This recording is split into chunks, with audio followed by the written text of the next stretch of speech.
मैं 2 दिन के लिए रामपुर जाना चाहता हूँ। इसमें पूछने की क्या बात है मुनीम जी? सुनो, 1 गिलास पानी देना। क्या? 1 गिलास पानी ले आओ। ना तो मैं आपकी नौकरानी हूँ और ना ही आपका छोटा भाई जो आपका हुक्म सुनते ही दौड़कर आपके लिए गिलास पानी ले आऊं। मेरे बाप के घर में मेरे एक इशारे पर 10 नौकर हाथ बांधे खड़े रहते थे। ये मत भूलिए कि मैं एक अमीर बाप की एकलौती बेटी हूँ। आप तो उम्र में बड़े हैं ना, किससे किस तरह की बात की जाती है इतनी तमीज तो आपको आनी चाहिए। Mind it.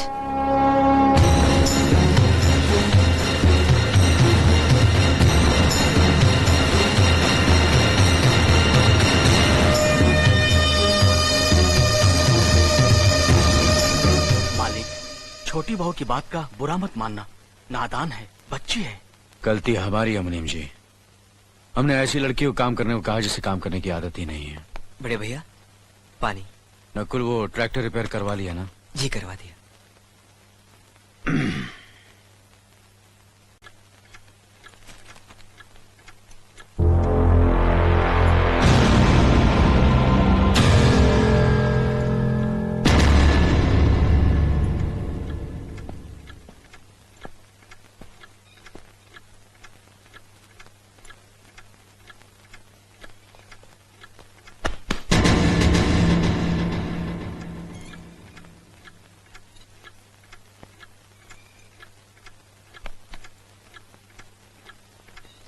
इसे मैं फेंक देता हूँ बड़े भैया, आप जाइए। मुनीम जी, जो राम प्रसाद की बेटी की शादी के लिए जेवर देने के लिए कहा था, भिजवा दिया? जी हाँ मालिक। शहर में रहकर यही बदतमीजी और ओछी हरकतें सीखी आपने? अपने से बड़ों का लिहाज करना नहीं आता आपको? किससे कह रहे हो तुम? आपसे कह रहा हूँ। औरत पैदा हुई है तो औरत की तरह रहना सीखिए। मीना। नकुल, तुम अंदर जाओ।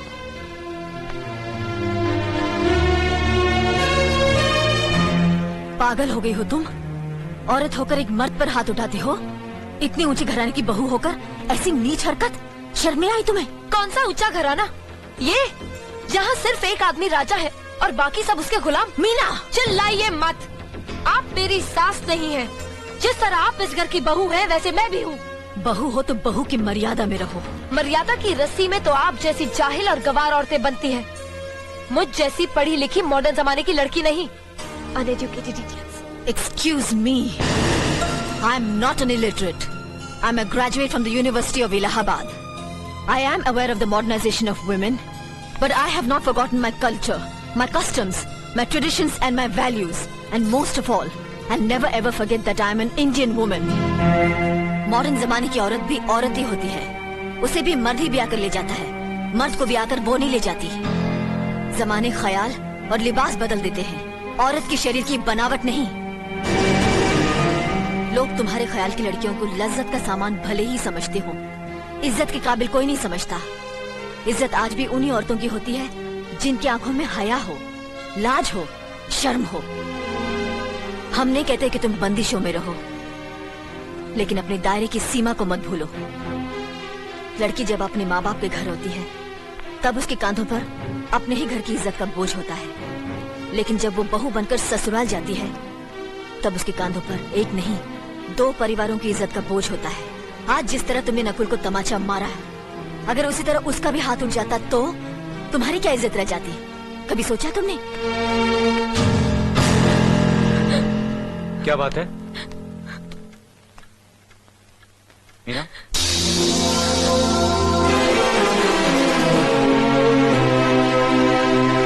क्या हुआ भाभी?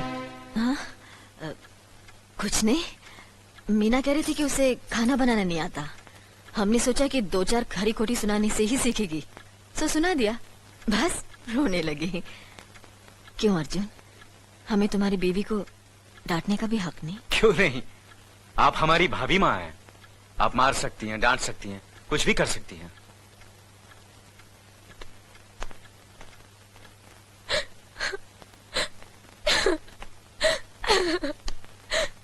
मैंने भूल की जो मैं इन लोगों के बीच आ गई। मेरी तो इस घर में कोई इज्जत ही नहीं है। जब देखो तो सब मेरी इंसल्ट करते रहते हैं। मैं कब से रो रही हूँ, तुम पूछ भी नहीं रहे हो कि मैं क्यों रो रही हूँ। बेकार हो रही है तो कौन पूछेगा? अच्छा, तो मैं तुम्हारे लिए और इस घर के लिए बेकार हो गई हूँ। अरे बेकार तो तुम हो गए अपने परिवार के बीच में रहकर। मैं कब से बोले जा रही हूँ और तुम हो के सुन ही नहीं रहे हो। इंसान की चीख सुनकर लोग शुभ अशुभ का विचार करते हैं, लेकिन जब मेंढकी को जुकाम होता है उसकी चीख की कोई परवाह नहीं करता। ये मत भूलो कि जब मेंढकी चिल्लाती है तो आंधी और तूफान आते हैं। आंधी और तूफान आएंगे तो उसका नतीजा तुम्हें ही भुगतना पड़ेगा। तो फिर ठीक है, अब मैं तुम्हारे साथ तब भी रहूंगी जब तुम मेरे साथ मेरे डैडी के घर रहोगे।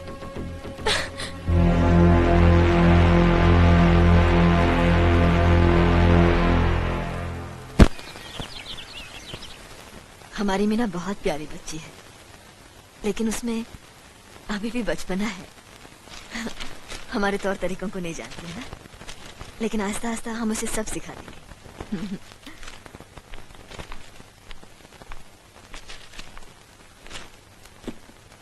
बड़े भैया, ये अपने घर जाना चाहती है। जाना भी चाहिए, 4-5 महीने हो गए, मायके की याद भी आती होगी इसे। और अर्जुन, तुम्हारे ससुर जी तुम्हें कई बार बुला चुके हैं, तुम भी कुछ दिनों के लिए हो आओ, तुम्हारा मन भी बहल जाएगा। अगर ये वापस लौटने के लिए जा रही होती तो मैं जरूर जाता, मगर ये तो हमेशा के लिए इस घर से जा रही है।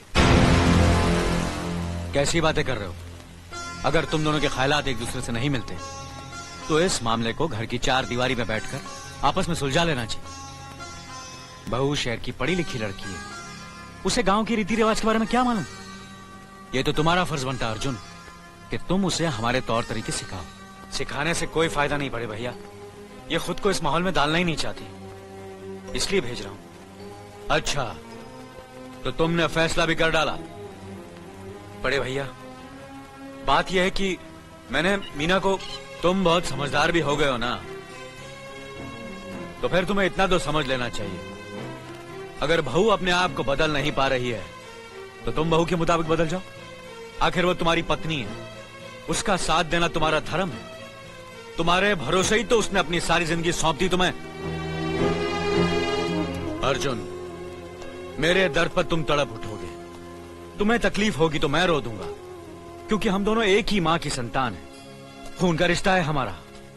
मगर पत्नी का नाता उससे कहीं ज्यादा गहरा होता है, क्योंकि वो पराये घर से आकर अपनों से कहीं ज्यादा अपनी हो जाती है, परछाई बन जाती है हमारी। पति शरीर है तो पत्नी उसकी आत्मा है। पत्नी ही पति के जीवन को सही अर्थ देती है, उसे कामयाब बनाती। पत्नी के बगैर पति बेजान और बेमाने हो जाते।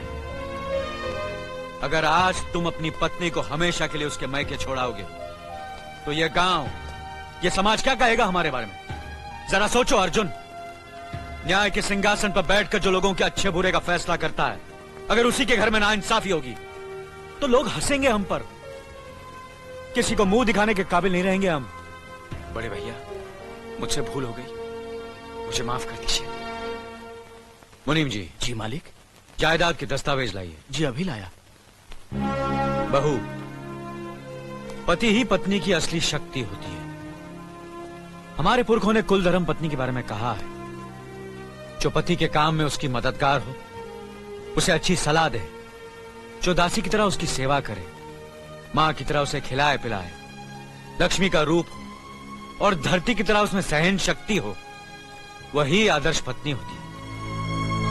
औरत की सोच मर्द का मुकद्दर बनाती है। वो जब बनाने पर आती है तो कुटिया को महल कर देती है, और जब बिगाड़ने पर उतरती है तो महल को मिट्टी का ढेर बना देती है। मालिक, ये जायदाद के दस्तावेज हैं। हमारी जमीन जायदाद कहां कहां है और कितनी है, उसका हिसाब किताब ना बाबूजी को मालूम था, ना हम तीनों भाइयों को मालूम है। बहू, तुम पढ़ी लिखी हो, आज से इसका हिसाब किताब तुम देखोगी। लक्ष्मी जी। अपनी चाबियों का गुच्छा और ये कागजात बहू को दे दो।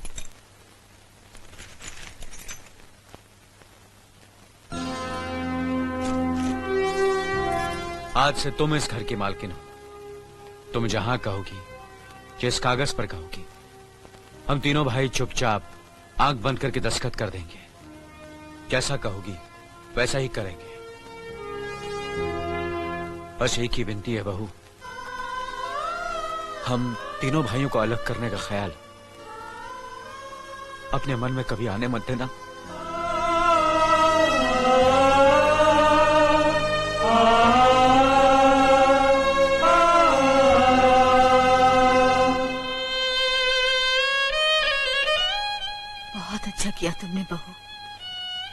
बहुत अच्छा किया। इनकी आंखों में आंसू देखने की हमने सपने में भी उम्मीद नहीं की थी, लेकिन तुमने हमें दिखा दिया। बहुत अच्छा किया तुमने, बहुत अच्छा किया।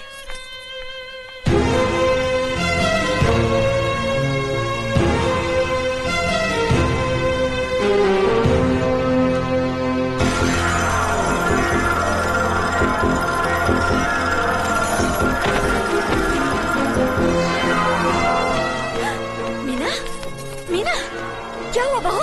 मीना, मनी जी जल्दी से डॉक्टर को बुलाइए।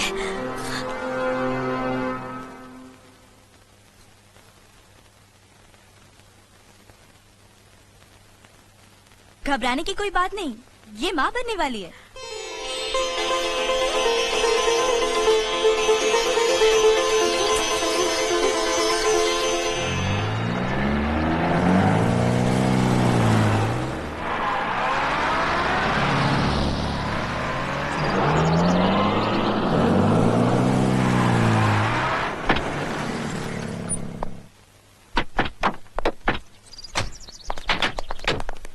आप लोग यहीं ठहरिए, मैं ठाकुर साहब से मिलकर आता हूँ।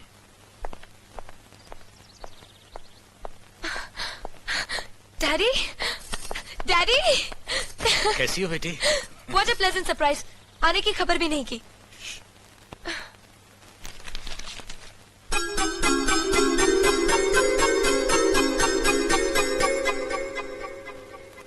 ठाकुर साहब, पाए लागू। समधी जी, आप अचानक यहाँ कैसे? तशरीफ रखिए, बैठिए ना। आपके बराबर बैठने की मैंने कभी गुस्ताखी नहीं की, तो आज कैसे करूंगा? बहुत दिनों बाद हम लोग मिल रहे हैं। कहिए, आपका कारोबार कैसा चल रहा है? आपकी कृपा और आशीर्वाद से ठीक ही चल रहा है। दिल्ली में इंडस्ट्रीज मिनिस्टर के साथ कब की अपॉइंटमेंट ली है? कल सुबह 11 बजे सर। इनकम टैक्स केस का वकील ने कहा है कि 15 तारीख की हियरिंग में मामला क्लियर हो जाएगा। आज एक्सपोर्ट का माल जापान के लिए जहाज से रवाना हो जाएगा ना? जी हाँ सर। नमस्ते ठाकुर साहब। नमस्ते नमस्ते नमस्ते। अरे दीनानाथ जी, आप लोगों ने यहाँ आने की तकलीफ क्यों की? मैं आपकी संस्था के लिए गवर्नर साहब से बात कर चुका हूँ, आपका काम हो जाएगा। धन्यवाद, बहुत बहुत। अरे गोपीनाथ जी, होम मिनिस्टर ने वादा किया कि आपके भाई का ट्रांसफर जल्दी ही हो जाएगा। Thank you sir. Daddy, good morning daddy. Good morning my child. आप कहीं जा रहे हैं क्या? हाँ बेटी, एक जरूरी काम से दिल्ली जा रहा हूँ। अपना ख्याल रखना। हाँ? ओके। Okay, bye. पास में ही फैक्ट्री के लिए जमीन देखने आया था, सोचा आपके दर्शन करता चलूं। अब इजाजत दीजिए। इतनी जल्दी कैसे जा सकते हैं आप? भोजन तो करते जाइए। माफ कीजिए, आप तो जानते ही हैं, बाप बेटी के घर का खाना तो क्या, पानी भी नहीं पी सकता। शहर में रहकर भी अभी भी आप इन बातों को मानते हैं? शहर में रहूं या गांव में, मैं अपनी परंपरा और संस्कार कैसे भूल सकता हूं? आखिर मैंने इसी मिट्टी में जन्म लिया है। अच्छा, चलता हूं। अजी, कम से कम बेटी से मिलकर उसकी कुशलता तो पूछ लीजिए। ये क्या कह रहे हैं आप? मैं इतना ऊंचा नहीं हूं कि अपनी बेटी की कुशलता पूछकर आपका अपमान करूं। ठाकुर साहब, ये तो मेरी बेटी का सौभाग्य है कि वो इस मंदिर जैसे पवित्र घर में बहू बनकर आई, और फिर आपकी छत्र छाया में तो वो कुशल हो गई ही। राम राम। राम राम। बेटे, जिस तरह तुम मैके में चहकाती रही हो ना, वैसे ही अपनी ससुराल को भी महकाती रहना। जी।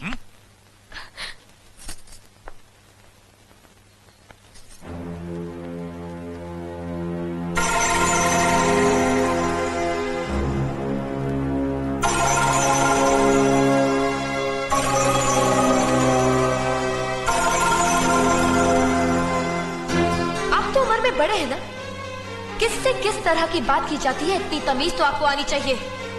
Mind it, mind it, mind it, mind it, mind it. बड़े भैया, अरे? मुझे माफ कर दीजिए। क्या हुआ? मुझे माफ कर ये दीजिए। क्या कर रही हो? अपने पापों का प्रायश्चित कर रही हूँ।